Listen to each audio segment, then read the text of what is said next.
ప్రకృతి ప్రకోపంతో జమ్మూ కాశ్మీర్, హిమాచల్ ప్రదేశ్ వణికిపోయాయి. గత 3 రోజులుగా కురుస్తున్న ఎడతెరిపి లేని వర్షాలు తీవ్ర విషాదాన్ని మిగిల్చాయి. ఆకస్మిక వరదలు, క్లౌడ్ బర్స్ట్, కొండ చర్యలు విరిగిపడడంతో 10 మంది ప్రాణాలు కోల్పోయారు. నదులు ఉప్పొంగిపోగా రహదారులు కొట్టుకుపోయి రవాణా అంతరాయం కలిగింది. ప్రజలు సురక్షిత ప్రాంతాలకు తరలిపోతుండగా రక్షణ చర్యల్లో అధికారులు నిమగ్నమయ్యారు. ఉత్తర భారత రాష్ట్రాల్లో వర్ష విపత్తు భయాందోళనలు రేపుతుంది. వినాయక చవితి అంటే వినూత్న ప్రతిష్టల హంగామా తప్పదు. విశాఖపట్నం గాజువాకలో 1,00,000 చీరలతో ప్రత్యేక గణనాథుడిని ప్రతిష్ఠించేందుకు నిర్వాహకులు సన్నాహాలు చేస్తున్నారు. లంకా మైదానంలో కొలువుతీరనున్న ఈ గణపతి విగ్రహం 86 అడుగుల ఎత్తుతో అబ్బురపరుస్తుండగా 120 అడుగుల మండపం నిర్మించారు. సూరత్, కోల్కతా నుంచి తెప్పించిన 1,00,000 చీరలతో విగ్రహాన్ని అలంకరించడం విశేషం. నిమజ్జనం రోజున ఈ చీరలను భక్తులకు పంపిణీ చేస్తామని నిర్వాహకులు ప్రకటించారు. వినాయక చవితి సందర్భంగా గాజువాక గణనాథుడు విశేష ఆకర్షణగా మారనున్నాడు. ఇండోనేషియాలోని మౌంట్ బ్రోమా అగ్నిపర్వతం వద్ద అద్భుతమైన గణేశుడి విగ్రహం భక్తుల విశ్వాసానికి కేంద్రంగా నిలుస్తుంది. సుమారు 700 ఏళ్ల నాటి ఈ విగ్రహాన్ని టెంగరీస్ హిందూ సమాజం ప్రజలు ప్రతిరోజు దర్శించుకుంటూ పూజలు చేస్తున్నారు. ఎన్నిసార్లు అగ్నిపర్వతం విస్ఫోటనాలు జరిగినా ఈ గణనాథుడికి ఎలాంటి నష్టం జరగకపోవడం ఆశ్చర్యకరం. ఈ వినాయకుడే తాము విస్ఫోటనాల నుంచి రక్షిస్తున్నారని స్థానికులు విశ్వసిస్తున్నారు. వినాయక చవితి సందర్భంలో ఈ పురాతన గణపతి విగ్రహం వీడియో సోషల్ మీడియాలో వైరల్ అవుతోంది. వినాయక చవితి వేడుకల్లో వినూత్న రూపాలు ఆకట్టుకుంటున్నాయి. తమిళనాడు రాజధాని చెన్నైలో ఏర్పాటు చేసిన గణపతి విగ్రహం దేశవ్యాప్తంగా చర్చనీయాంశమైంది. ఏకంగా 5,000 భగవద్గీత ప్రతులతో గణనాథుడిని ప్రతిష్ఠించారు నిర్వాహకులు. అంతేకాదు 1,500 వేల్ విరుద్ధం, 1,150 మురుగన్ కావం పుస్తకాలతో కూడిన ఈ విగ్రహం భక్తులను అబ్బురపరుస్తుంది. మన్నాలి మండపంలో కొలువుదీరిన ఈ గణనాథుడిని చూడడానికి భక్తులు తండోపతండాలుగా తరలి వస్తున్నారు. చిన్నారుల భజనలు, సంకీర్తనలు ఆ ప్రదేశాన్ని ఆధ్యాత్మిక వాతావరణంగా మలిచాయి. భగవద్గీతలతో రూపుదిద్దుకున్న ఈ వినాయకుడు నిజంగా జ్ఞానానికి ప్రతీకగా నిలుస్తున్నాడని భక్తులు ఆనందం వ్యక్తం చేస్తున్నారు. ఖైరతాబాద్ గణేష్ ని దర్శించుకునేందుకు వచ్చి ప్రసవించిన మహిళ. గణేష్ని దర్శించుకునేందుకు ప్రెగ్నెంట్ లేడీ క్యూ లైన్లోకి రాగానే నొప్పులు రావడంతో పక్కనే ఉన్న కమ్యూనిటీ హెల్త్ సెంటర్లో వైద్యం అందించిన వైద్యులు. రాజస్థాన్కు చెందిన రేష్మగా గుర్తింపు, తల్లి బిడ్డ క్షేమమని తెలిపిన వైద్యులు.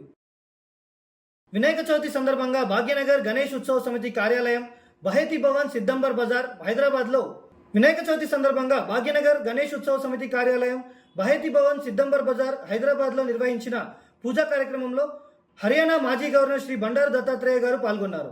ఆయనతో పాటు భాగ్యనగర్ గణేష్ ఉత్సవ సమితి అధ్యక్షులు శ్రీ జి రాఘవరెడ్డి గారు, ప్రధాన కార్యదర్శి శ్రీ శశిధర్ గారు, మాజీ పార్లమెంట్ సభ్యులు శ్రీ బూర నరసయ్య గౌడ్ గారు, విశ్వ హిందూ పరిషత్ రాష్ట్ర మాజీ అధ్యక్షులు శ్రీ రామరాజు గారు, శ్రీ యాదవ్ రెడ్డి గారు తదితరులు పాల్గొన్నారు. పండుగ రోజు కూడా వర్షంలో కిలోమీటర్ మేర యూరియా కోసం బారులు తీరిన రైతులు. సిద్దిపేట, నంగనూరు మండల కేంద్రంలో వినాయక చవితి పండుగ రోజు కూడా ఆగ్రోస్ వద్ద యూరియా కోసం ఉదయం 7 గంటల నుండి వర్షంలో గొడుగులు పట్టుకుని తిప్పలు పడుతున్న రైతులు. గణపతి పూజలో మాజీ సీఎం కేసీఆర్.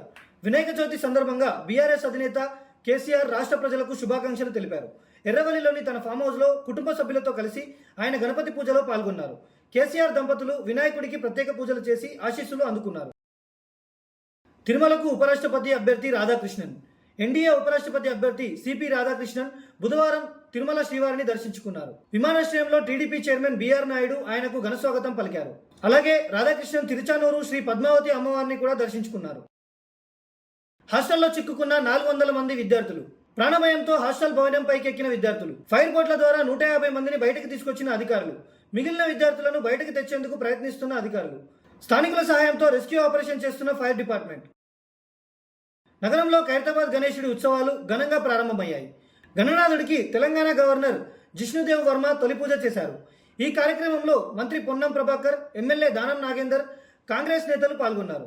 నగరంలో ఎడతెరిపి లేకుండా వర్షం కురుస్తున్నప్పటికీ ఖైరతాబాద్ బడా గణేష్ ను దర్శించుకునేందుకు భక్తులు పెద్ద ఎత్తున తరలివస్తున్నారు. ఖైరతాబాద్ బడా గణేష్ విగ్రహం సిద్ధమైంది. దేశంలోనే అతి ఎత్తైన గణపతి విగ్రహాలలో ఒకటైన ఈ బడా గణేష్ ప్రతి సంవత్సరం భక్తులని ఆకట్టుకుంటూ విశ్వాసం, సాంప్రదాయం, భక్తి ప్రతీకగా నిలుస్తోంది.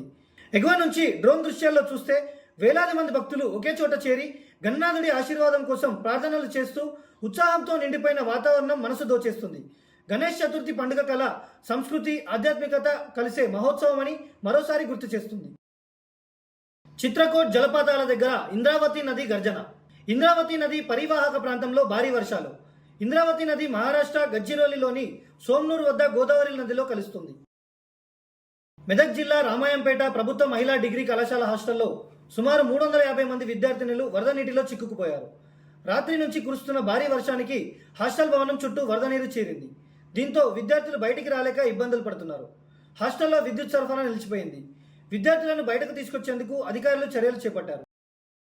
మంగళవారం రాత్రి నుంచి ఎడతెరిపి లేని అకాల వర్షాల కారణంగా గుంటూరు మహానగరంలో గణేష్ ఉత్సవాలు ఆలస్యంగా ప్రారంభమయ్యాయి. గుంటూరులో అతిపెద్ద మట్టి మహాగణపతి ఉత్సవాలు సాయంత్రం 5 గంటల తర్వాత మొదలయ్యాయి. కామారెడ్డిలో వరదలు ప్రమాదకరంగా మారుతున్నాయి. జిఆర్ కాలనీ జలదిగ్బంధంలో చిక్కుకుంది.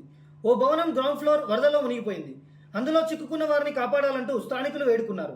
కాగా నాగిరెడ్డిపేటలోని ట్రైబల్ వెల్ఫేర్ రెసిడెన్షియల్ స్కూల్ విద్యార్థులను స్థానికులు కాపాడారు. అలాగే మెదక్ జిల్లాలోని రామాయంపేట మహిళా డిగ్రీ కాలేజ్లో 300 మంది విద్యార్థులను అధికారులు సురక్షితంగా బయటకు తీసుకొచ్చారు. నాయుడుపేట పట్టణంలో విద్యార్థులు యువత లక్ష్యంగా ఎంచుకొని గంజాయి విక్రయాలు చేస్తున్న 6గురిని అరెస్ట్ చేసి వారి వద్ద నుండి 2.5 లక్షల రూపాయల విలువ గల 11.5 కిలోల గంజాయిని స్వాధీనం చేసుకున్నట్లు తెలిపారు. అలాగే వారి వద్ద ఉన్న 4 సెల్ ఫోన్లు, 2 మోటార్ సైకిళ్లను స్వాధీనం చేసుకున్నట్లు పోలీసులు తెలియజేశారు. అచ్చంపేట మండలం అంబడిపూడి గ్రామానికి చెందిన సూర్య ఓ కాలేజీలో బీఫార్మసీ చదువుతున్నాడు. మంగళవారం గడ్డిమందు తాగి సత్తెనపల్లిలోని హాస్టల్కి వచ్చాడు. అది గమనించిన వంట మనిషి సూర్యని ఆసుపత్రికి తీసుకెళ్లాడు. పరిస్థితి విషమించడంతో అక్కడ చికిత్స పొందుతూ సూర్య బుధవారం రోజు మృతి చెందాడు. హిమాచల్ ప్రదేశ్లో వరదలు బీభత్సం సృష్టిస్తున్నాయి. బియాస్ నది ఉప్పొంగడంతో మనాలి సమీపంలోని రైసన్ టోల్ ప్లాజా వద్ద జాతీయ రహదారి నదిని తలపిస్తోంది. టోల్ బూత్ల నుంచి భారీగా వరద నీరు కిందకు వెళ్తోంది. ఇక్కడ వాహనాలకు బదులు బోట్లకు టోల్ వసూలు చేయలేమా అని నెటిజన్లు కామెంట్స్ చేస్తున్నారు. పలుచోట్ల రహదారులు కొట్టుకుపోయాయి. రాష్ట్రంలోని వరద ముంపు ప్రాంతాల్లో సహాయక చర్యలు కొనసాగుతున్నాయి. కామారెడ్డి, ఎల్లారెడ్డి, అన్నసాగర్లో వరదల్లో చిక్కుకున్న ప్రజలను పోలీసులు, ఎస్డీఆర్ఎఫ్ సిబ్బంది భుజాలపై మోస్తూ సురక్షిత ప్రాంతానికి తరలించారు.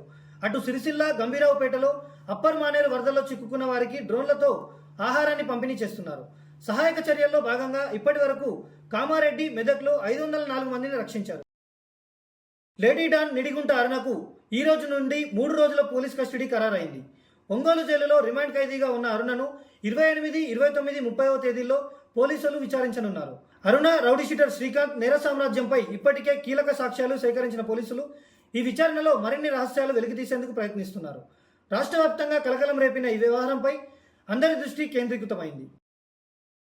ఖైరతాబాద్ గణేష్ని దర్శించుకునేందుకు వచ్చి ప్రసవించిన మహిళ. గణేష్ని దర్శించుకునేందుకు ప్రెగ్నెంట్ లేడీ క్యూ లైన్లోకి రాగానే నొప్పులు రావడంతో పక్కనే ఉన్న కమ్యూనిటీ హెల్త్ సెంటర్లో వైద్యం అందించిన వైద్యులు. రాజస్థాన్కు చెందిన రేష్మగా గుర్తింపు, తల్లి బిడ్డ క్షేమమని తెలిపిన వైద్యులు. కామారెడ్డి జిల్లా బీబీపేట మండలం కేంద్రంలోని పెద్ద చెరువు కట్టపైకి చేరిన నీరు. కట్ట తెగితే 3 ఊర్లకు ముంచి ఉన్న ప్రమాదం. ఆందోళనలో స్థానికులు. చీనాబ్ నది నీరు ప్రమాద స్థాయి నుంచి ప్రవహించడంతో రాంబన్లోని మోత్రాల్లో లోతట్టు ప్రాంతాలలోని ఇల్లు మరియు దుకాణాల్లోకి చేరిన నీరు.